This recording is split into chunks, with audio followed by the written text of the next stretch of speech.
19 जुलाई 1296 को अलाउद्दीन खिलजी अपने चाचा जलालुद्दीन खिलजी की हत्या कर देता है। हत्या करने के बाद अलाउद्दीन खिलजी दिल्ली जाता है और एक बड़े जश्न के बीच खुद को नया सुल्तान घोषित करता है। सुल्तान बनने के बाद अलाउद्दीन खिलजी को उन सभी चुनौतियों का एहसास हुआ जिन चुनौतियों का खिलजी को सामना करना था। मंगोल हिंदुस्तान पर बार बार आक्रमण कर रहे थे, शक्तिशाली अमीरों से शत्रुता और कुछ हिंदू शासकों और अन्य लोग भी इसके सुल्तान बनने से नाखुश थे। इसलिए अलाउद्दीन खिलजी का पहला काम इन सभी विद्रोहियों को दबाना था। इससे पहले कि वो पूरे हिंदुस्तान पर खिलजी सल्तनत स्थापित कर सके, सबसे पहले उसका सामना मंगोल आक्रमणकारियों से था। सन 1299 में चगताई खान थे जो कि मंगोल थे, आक्रमण करते हैं हिंदुस्तान पर, मगर सुल्तान अलाउद्दीन खिलजी इन्हें बुरी तरह हरा देता है। मंगोलों को हराने के बाद खिलजी ने सन 1299 में गुजरात और फिर सन 1301 में राजस्थान के रणथंभौर को जीतकर अपनी सल्तनत में मिला लिया। दूसरी तरफ साल 1302 में चित्तौड़ के सिंहासन पर बैठे थे रावल समर सिंह के बेटे महाराणा रतन सिंह। राजमहल में आए थे एक मेहमान, उनकी मेहमान नवाजी की जा रही थी।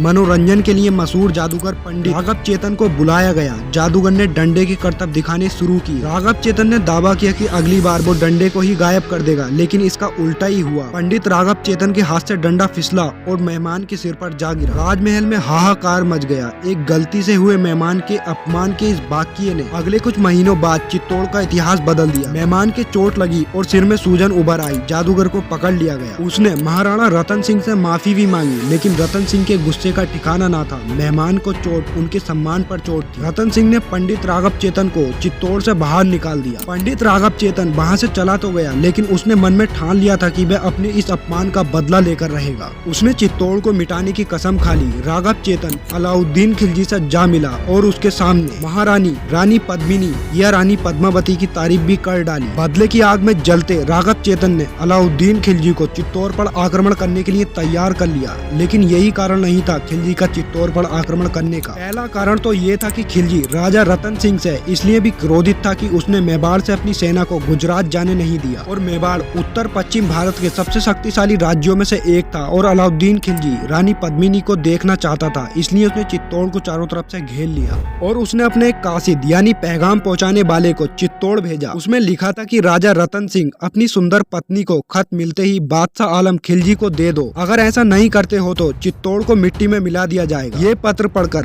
राजपूत सरदारों की आंखें अंगार बरसाने लगी, मगर दिल्ली की सेना विशाल थी। रतन सिंह की तरफ से फैसले में देरी हुई। तभी एक और पैगाम चित्तौड़ पहुंचा। गोरा ने ये पत्र पढ़ा जिसमें खिलजी ने लिखा था कि पहले ही मैं अपनी फौज को अनेक युद्धों में बर्बाद कर चुका हूँ, मुझे दुश्मन की जगह एक दोस्त का दर्जा दे। आगे उसने लिखा कि मैं सिर्फ रानी पद्मिनी का दीदार चाहता हूँ। राजा रतन सिंह ने अलाउद्दीन खिलजी से युद्ध टालने के लिए दोस्ती की मंजूरी दे दी। अगले ही दिन अलाउद्दीन खिलजी 4 सवारों के साथ आ गया। अलाउद्दीन खिलजी का स्वागत किया गया, फिर उसे महल के अंदर ले जाया गया। फिर खिलजी और रतन सिंह एक दूसरे से मिले। उन सभी ने दावत खाई और दावत के बाद खिलजी ने महाराज से रानी के दीदार की गुजारिश की। उन दिनों पर्दा प्रथा को मानते हुए ये घोर अपमान था। हालांकि खिलजी को एक शीशे में रानी पद्मिनी का चेहरा दिखाया गया। रानी पद्मिनी का चेहरा देखते ही खिलजी उनकी सुंदरता पर मोहित हो गए। रानी के चेहरे को दिखाने के बाद महाराणा रतन सिंह ने खिलजी को विदा करने की नियत से कुछ बातचीत शुरू की। खिलजी बोला, जाने को जी तो नहीं चाहता, लेकिन जाना तो पड़ेगा ही। दोस्ती की रंग में रंगे महाराणा रतन सिंह किले के बाहर तक उसे विदा करने आए। बाहर धोखे से महाराणा को बंदी बना लिया गया। हाथों में हथकड़ी, पैरों में बेड़ियां डालकर एक तंबू में बंद कर दिया। खिलजी ने रानी पद्मिनी के नाम एक पत्र भेजा। इसमें लिखा था, या तो पद्मिनी खुद को खिलजी के हवाले कर दे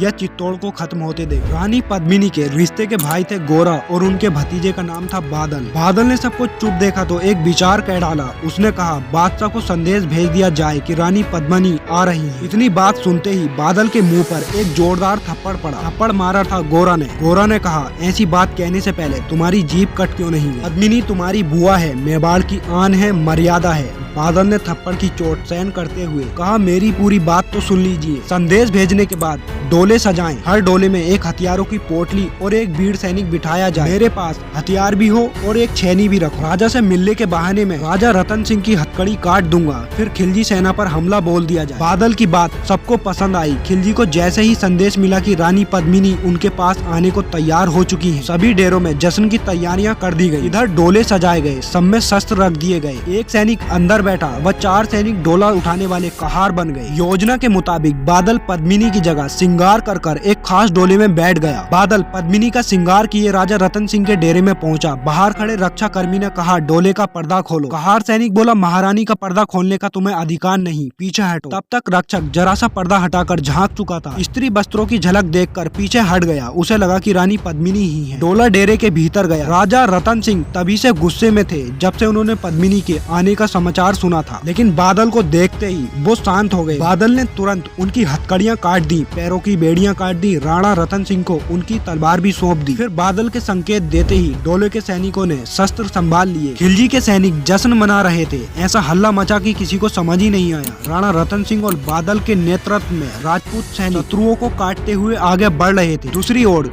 400 डोले जो पीछे रह गए थे वे योजना पूर्वक खिलजी के डेरे के पिछली ओर पहुंच गए थे। संकेत पाकर उन्होंने भी पीछे से आक्रमण कर दिया। उनका नेतृत्व कर रहा था वीर गोरा। उस वक्त वहां मौजूद खिलजी की आधी से ज्यादा फौज तो मारी जा चुकी थी। रक्षक सिपाहियों ने किसी तरह खिलजी को घोड़े पर लादा और बचा ले गए। राजपूत सैनिकों को भी नुकसान हुआ, बहुत सारे मारे गए। सवेरा होने तक जो बचे सब चित्तौड़ आ गए। अब उत्सव की बारी थी। सब और दीप मालाएं और फूल मालाएं सज रही थी, पर कोई भी जश्न नहीं हो रहा। गोरा भी इस जंग में मारे गए। युद्ध अभी और भयानक होना था। ये सुनकर कि रतन सिंह बच गए, खिलजी को बहुत गुस्सा आया और उसने चित्तौड़ के किले पर धावा बोलने का फैसला लिया। लेकिन वो जितनी भी कोशिश कर चुका था वो किले में नहीं घुस सका। खिलजी ने किले को चारों तरफ से घेर लिया। लेकिन कुछ दिनों बाद राजा रतन सिंह ने संदेश भेजा कि राजपूत सैनिक खिलजी की सेना के खिलाफ लड़ेंगे। ये एक असमान लड़ाई थी क्योंकि खिलजी की सेना रतन सिंह की सेना से बहुत बड़ी थी। ये सुनकर रानी पद्मिनी और विजेताओं की बाकी महिलाओं के साथ जौहर नामक आत्महत्या करने का फैसला लिया। एक बड़ी चिता जलाई गई और रानी और बाकी महिलाएं आग की लपेट में कूद गईं, क्योंकि अब